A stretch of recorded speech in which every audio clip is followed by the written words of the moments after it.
ಅಮಿತ್ ಶಾ ಮತ್ತೆ ಡಿ.ಕೆ. ಶಿವಕುಮಾರ್ ಒಂದೇ ವೇದಿಕೆ ಬಹಳಷ್ಟು ಚರ್ಚೆ ಆಗ್ತಾ ಇದೆ ಸರ್. ಅಮಿತ್ ಶಾ ಅವರು ಮತ್ತೆ ಡಿ.ಕೆ. ಶಿವಕುಮಾರ್ ಒಂದೇ ವೇದಿಕೆ. ನೋಡ್ರಿ, ನಾನು ಈಗಾಗಲೇ ಅಸೆಂಬ್ಲಿಯಲ್ಲಿ ಹೇಳಿದ್ದೀನಿ, ಡಿ.ಕೆ. ಶಿವಕುಮಾರ್ ಬೇರೆ ಥರ ಕಾಂಗ್ರೆಸ್ ಲೀಡರ್ ಅಲ್ಲ.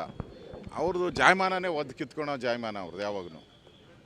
ಈಗ ಕುಂಭಮೇಳಕ್ಕೆ ಹೋಗಬೇಡ ಅಂತ ಹೇಳಿದ್ರು ಖರ್ಗೆ ಅವರು, ಹೋದರು. ಏನು ಮಾಡಿದ್ರು ಅವರು? ಏನು ಮಾಡಿದ್ರು? ಪ್ರಧಾನಮಂತ್ರಿನ ಭೇಟಿ ಮಾಡಿದ್ರು. ಆಗಲೂ ಕಾಮೆಂಟ್ ಬಂತು ಎಲ್ಲ ಕಡೆ. ಒಬ್ಬ ಮಂತ್ರಿ ಹೋಗಿ ಪ್ರಧಾನಮಂತ್ರಿ ಭೇಟಿ ಮಾಡ್ತಾರೆ ಅಂದರೆ ಅರ್ಥ ಇಡತ್ತೇಳಿ, ಮುಖ್ಯಮಂತ್ರಿಗಳೇ ಕಷ್ಟ ಅಂಥದ್ದು ಮಂತ್ರಿ ಹೋಗಿ ಭೇಟಿ ಮಾಡಿದ್ರು. ಏನು ಮಾಡಲಿಲ್ಲ ಇವರು. ಅಲ್ಲಿ ಉತ್ತರ ಪ್ರದೇಶದ ಮುಖ್ಯಮಂತ್ರಿನ ಹಾಡಿ ಹೊಗಳಿದ್ರು.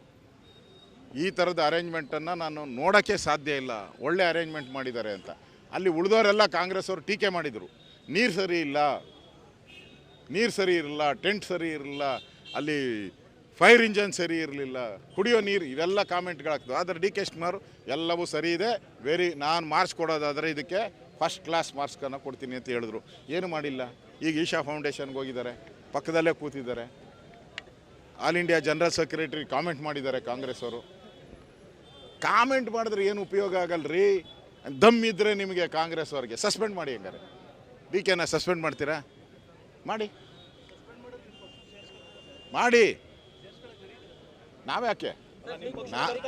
ನೋಡಿ, ಈಗ ನಮ್ಮ ಪಕ್ಷದ ಆ ಥರ ಯಾವುದನ್ನು ಕೂಡ ಅವ್ರ ಜೊತೆ ಮಾತಾಡಿರೋಂಥ ಸೂಚನೆ ನಮಗಂತೂ ಇಲ್ಲ. ಫಸ್ಟು ಅವರು ಕಾಂಗ್ರೆಸ್ಸಿಂದ ಸಸ್ಪೆಂಡ್ ಮಾಡಲಿ, ಮುಂದೆ ನೋಡೋಣ ಏನು ಮಾಡೋಣ, ಮುಂದೆ ನೋಡೋಣ.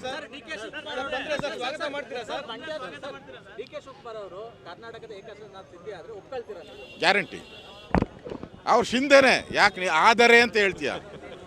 ಅವರು ಶಿಂದೆನೆ, ಆದರೆ ಅಂತ ಹೇಳ್ಬೇಡಿ, ಶಿಂದೆನೆ.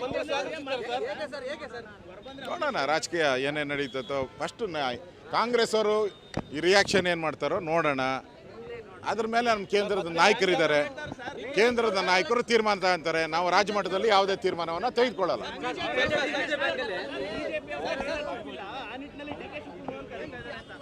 ಇಲ್ಲ ಇಲ್ಲ, ನಾವ್ಯಾರು ಕರೆದಿಲ್ಲ, ನಾವ್ಯಾರು ಡಿ.ಕೆ. ಶಿವಕುಮಾರ್ ಅವ್ರನ್ನ ಕರೆದಿಲ್ಲ. ಕೇಂದ್ರದ ನಾಯಕರ ತೀರ್ಮಾನ, ನಮ್ಮ ತೀರ್ಮಾನ ಅಲ್ಲ. ಎಲ್ಲಿ? ನಮ್ಗೆ ಅವಶ್ಯಕತೆ ಇಲ್ಲ ಅದು. ಒಂದೇ ನಿಮಿಷ ತಗೊಳ್ಳಿ, ಅದು ಹೇಳ್ಬಿಡಿ ಫಸ್ಟ್, ಇದ್ರದ್ದು ಹೇಳ್ಬಿಡಿ ಆಮೇಲೆ.